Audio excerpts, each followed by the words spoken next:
दोस्तों, हर चीज की कीमत दोगुनी हो गई है। अगर आप फल, सब्जियां या किराने का सामान खरीदते हैं तो 1500 रुपए का बिल आपका आराम से बन जाएगा। अभी हाल ही में जैसे ही टमाटर के प्राइसेस 300 से ज्यादा हुए, वैसे ही कई होटल्स के साथ मैकडी, बर्गर किंग, सबवे जैसी बड़ी मल्टीनेशनल बिजनेस ने भी अपने खाने में टमाटर देना ही छोड़ दिया। तो ऐसे में ये सवाल उठता है कि भारत में इतना ज्यादा इन्फ्लेशन देखने को क्यों मिलता है। वहीं इससे कुछ महीने पहले ऐसी खबरें सामने आई थी कि तमिलनाडु के किसानों ने टमाटर को रोड पर फेंक दिया था क्योंकि द प्राइसेस सिर्फ 2 रुपए पर किलो हो गए थे। ऐसा पहली बार नहीं हुआ था कि किसानों ने ऐसा कुछ किया हो, पर फिर भी ये सवाल हम सबके दिमाग में तो जरूर आता होगा कि इतना फ्लक्चुएशन क्यों। चलिए आज हम इस वीडियो में जानते हैं कि आखिर महंगाई बढ़ती कैसे है और कम कैसे हो जाती है और इसका सोल्यूशन क्या है। आइए जानते हैं इस वीडियो में। दोस्तों, सबसे पहले थोड़ी सी इकोनॉमिक्स समझ लेते हैं। देखिए, जब डिमांड बढ़ती है और सप्लाई कम होती है तब दाम बढ़ेंगे, यानी इस सिचुएशन में जो बेचने वाला है उनके पास पावर ज्यादा है और वो अपने हिसाब से प्राइसेस सेट कर सकते हैं। वहीं अगर सप्लाई ज्यादा है और डिमांड कम है, वहीं दाम घट जाएंगे। तब जो खरीदने वाले हैं उनके पास ज्यादा पावर हो जाती है और उनके हिसाब से फिर प्राइसेस सेट हो जाते हैं। दोस्तों, तो ये थी सिंपल सी इकोनॉमिक्स जिसमें हम लोगों ने डिमांड और सप्लाई पर बात करी। वहीं महंगाई बढ़ने के इसके अलावा भी 3 कारण होते हैं। चलिए वो भी एक एक करके समझते हैं। दोस्तों, सबसे पहला पॉइंट है क्लाइमेट चेंज। ये तो हम सभी जानते हैं, पिछले कुछ सालों से दुनिया में मौसम से जुड़े कितने बदलाव देखे गए हैं और इसी बदलते मौसम की वजह से कई बार किसानों को काफी नुकसान झेलना पड़ा है। 2022 में रशिया यूक्रेन वॉर के बाद दुनिया भर में गेहूं के प्राइसेस एकदम से बढ़ गए थे। भारत के पास उस समय बम्पर स्टॉक था, लेकिन गर्मियां जल्दी आ गई, जिसकी वजह से 110 मिलियन टन का हार्वेस्ट 102 हो गया, जिसके चलते ये जो गेहूं बाहर जाकर बिक सकता था और किसानों को फायदा हो सकता था, उसकी बजाय उनको सीधा 8 मिलियन टन का नुकसान झेलना पड़ा। इसके चलते मौसम में तुरंत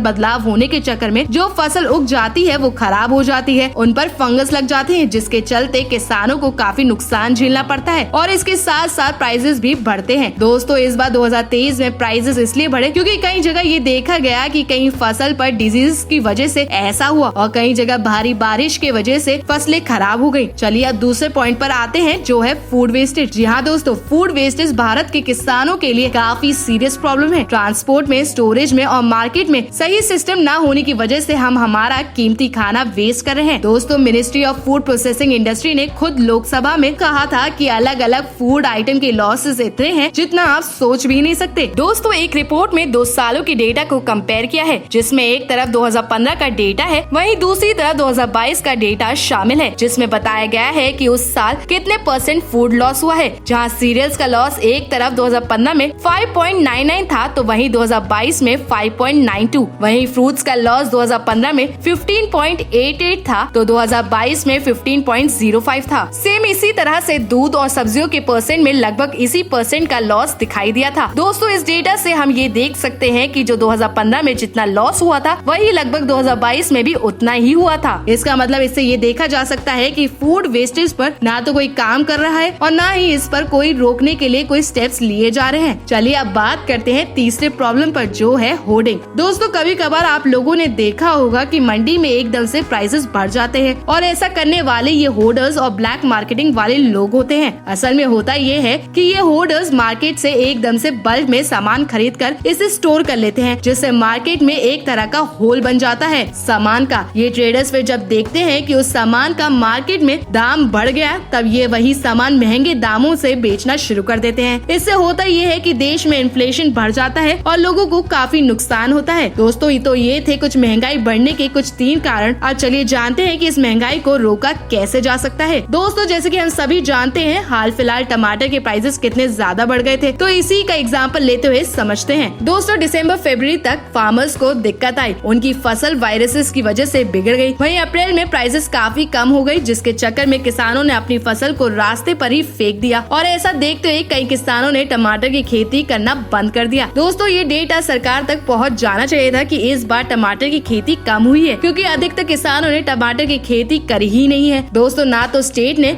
और ना ही सेंटर ने इस प्रॉब्लम को सुधारने के लिए 3-4 महीने तक कुछ भी करने की कोशिश की और फिर जब प्राइसेस इतने ज्यादा बढ़ गए तब वो कुछ नहीं कर पाए। दोस्तों, फूड इन्फ्लेशन का सोल्यूशन यही है कि स्टेट और सेंटर की एग्रीकल्चर इंडस्ट्री अपना काम सही से करे, प्राइस मैनेजमेंट पर फोकस करे, क्योंकि उनके पास फसल कितनी लगी है उसका डेटा पहले से आ जाता है। इसके अलावा तीसरा सोल्यूशन है इंफ्रास्ट्रक्चर और एजुकेशन। दोस्तों, ऐसा नहीं है कि सरकार हमारे फार्मर्स पर खर्चा नहीं करती, पर उन्हें शॉर्ट टर्म बेनिफिट से ज्यादा लॉन्ग टर्म बेनिफिट्स पर फोकस करना चाहिए, तभी कुछ हो पाएगा। इसके अलावा सरकार को कोल्ड स्टोरेज पर भी खर्चा करना चाहिए, जिससे किसान अपनी फसल वहाँ रख सके और खराब होने से बचा सके। दोस्तों, आप क्या कहना चाहेंगे फूड इन्फ्लेशन पर? हमें अपनी राय कमेंट सेक्शन पर जरूर बताएं। अगर आपको हमारी आज की ये जानकारी अच्छी लगी हो तो इसे लाइक और शेयर करना ना भूलें।